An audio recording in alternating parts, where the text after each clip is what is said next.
வணக்கம். நீங்கள் இணைந்திருப்பது உதயன் டிஜிட்டல் வலையொலியின் காலை நேர செய்திகளுடன்.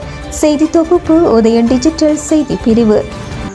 முப்படைகளின் எண்ணிக்கையை குறைப்பதற்கு எடுக்கப்பட்ட தீர்மானம் அரசியல் நலன் கருதிய தீர்மானம் அல்ல என்று அமைச்சரவை பேச்சாளரும் அமைச்சருமான நலிந்த ஜெயதிச தெரிவித்துள்ளார். அமைச்சரவை முடிவுகளை அறிவிக்கும் வாராந்த ஊடகவியலாளர் சந்திப்பு அரசாங்க தகவல் திணைக்களத்தில் நேற்று நடைபெற்றது.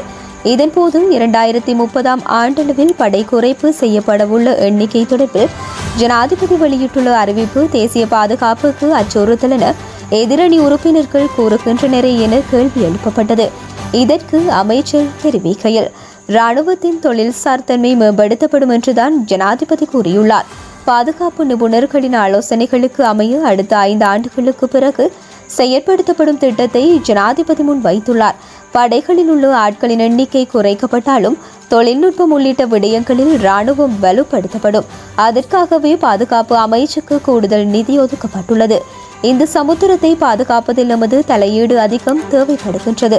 அதனால் தான் கடற்படைக்கும் இலக்குகள் நிர்ணயிக்கப்பட்டுள்ளன. பாதுகாப்பு தரப்பால் தீர்மானம் எடுக்கப்பட்டு இராணுவ முகாம் ஒன்று அகற்றப்பட்டால் கூட எவ்வித ஆராய்வுமின்றி தேசிய பாதுகாப்புக்கு அச்சுறுத்தல் என கருத்து வெளியிடும் கூட்டம் ஒன்று உள்ளது. தேசிய பாதுகாப்பு என்பதை அரசியல் துருப்பாக பயன்படுத்தி வருகின்றனர். இது அரசியல் முடிவல்ல, விசேட நிபுணர்களின் ஆலோசனைக்கு அமைய பாதுகாப்பு மூலோபாயத்துக்காக எடுக்கப்படும் முடிவுகளாகும் என்றார்.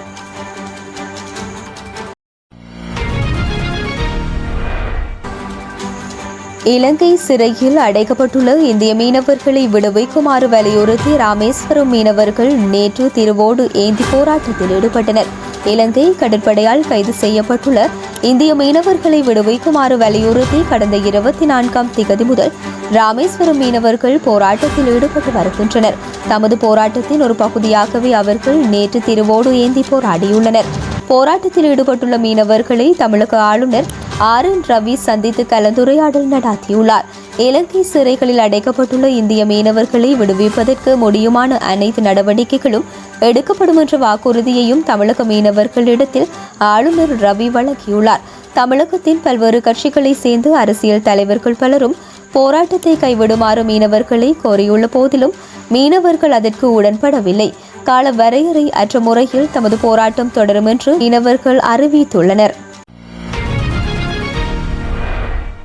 பொருளாதார பின்னடைவு நிலையை இலங்கை ஓரளவு சரி செய்துள்ளது என்று சர்வதேச நாணய நிதியம் பாராட்டு தெரிவித்துள்ளது. சர்வதேச நாணய நிதியத்தின் இலங்கைக்கான மூத்த தலைவர் பீட்டர் ப்ரூவர் இலங்கையின் பொருளாதார நிலை தொடர்பில் தெரிவிக்கையில், இலங்கைக்கான நிதியுதவியின் 3ஆம் கட்ட மதிப்பீட்டு பணிகள் நிறைவு செய்யப்பட்டுள்ளன. இதன் மூலம் இலங்கையின் நிதி இருப்பும் பொருளாதார மேம்பாடும் அதிகரித்துள்ளன. இலங்கையின் செயற்றிட்டங்களும் பொருளாதார மீள் வருகைக்கான முயற்சிகளும் உண்மையில் பாராட்டப்பட வேண்டியவை. கடந்த 5 வருடங்களில் இழந்த தனது வருமானத்தில் 40% இலங்கை மீட்டெடுத்துள்ளது. இலங்கையின் பொருளாதார ஏற்றம் வெளிப்படையாக தெரிகின்றது. இந்த வளர்ச்சியை தொடர்ந்தும் தக்க வைக்கக்கூடிய முன்னெடுப்புகளையும் இலங்கை மேற்கொண்டுள்ளது. இது வரவேற்கப்பட வேண்டிய விடயமாகும் என்றார். கச்சதீவு பெருவிழாவில் இம்முறை 3000க்கும் மேற்பட்ட இந்தியர்கள் கலந்து கொள்வார்கள் என்று எதிர்பார்க்கப்படுகின்றது. கச்சதீவு புனித அந்தோணியார் ஆலய திருவிழா எதிர்வரும் 14 மற்றும் 15 திகதிகளில் நடைபெறவுள்ளன. இந்த திருவிழாவுக்கான முன்னேற்பாட்டு நடவடிக்கைகள் தற்போது இடம்பெற்று வருகின்றன. இந்த நிலையில் இந்தியாவில் இருந்து திருவிழாவில் கலந்து கொள்வதற்காக இதுவரை 3000க்கும் மேற்பட்டவர்கள் முன்பதிவு செய்துள்ளனர் என்று தகவல்கள் வெளியாகியுள்ளன. அத்துமீறிய மீன்பிடி பிரச்சினைகள் காரணமாக கடந்த வருடம் இந்த திருவிழாவில் கலந்து கொள்வதை இந்திய மீனவர்கள் புறக்கணித்திருந்தனர் என்பதும் குறிப்பிடத்தக்கது.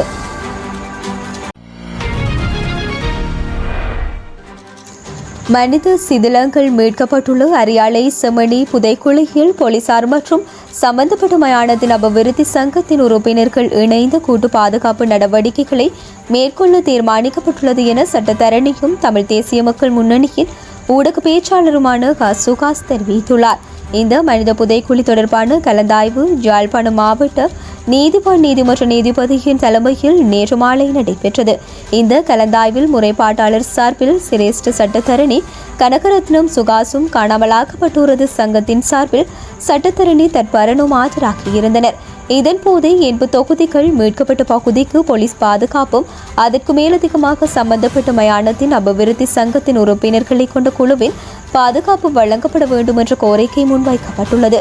இந்த கோரிக்கை நீதிவானால் ஏற்கப்பட்டதுடன் சிந்துபாத்தி இந்து மயானத்தின் அபிவிருத்தி சங்கத்தின் 5 உறுப்பினர்களின் பெயர் விவரங்களை வழங்குமாறு நீதிமன்றம் உத்தரவிட்டுள்ளது. மோட்டார் சைக்கிளில் இருந்து தவறி வீழ்ந்து மூதாட்டி ஒருவர் உயிரிழந்துள்ளார். சாம்பசிவம் தங்கம்மா என்பவரே இவ்வாறு உயிரிழந்தவராவார். பிப்ரவரி மாதம் 17ஆம் தேதி இந்த சம்பவம் இடம்பெற்றுள்ளது. யாழ்ப்பாணம் போதனா மருத்துவமனையில் சிகிச்சைக்காக சேர்க்கப்பட்ட அவர் சிகிச்சையின் போது நேற்று முன்தினம் இரவு காலமானார். இறப்பு விசாரணைகளில் யாழ்ப்பாண போதனா மருத்துவமனையின் திடீர் இறப்பு விசாரணை அதிகாரி நா பிரேம்குமார் மேற்கொண்டார். இத்துடன் உதயன் டிஜிட்டல் வலையொலியின் காலை நேர செய்திகள் நிறைவடைகின்றன. தொடர்ந்தும் இரவு நேர பிரதான செய்திகளுடன் இணைந்திருங்கள். வணக்கம்.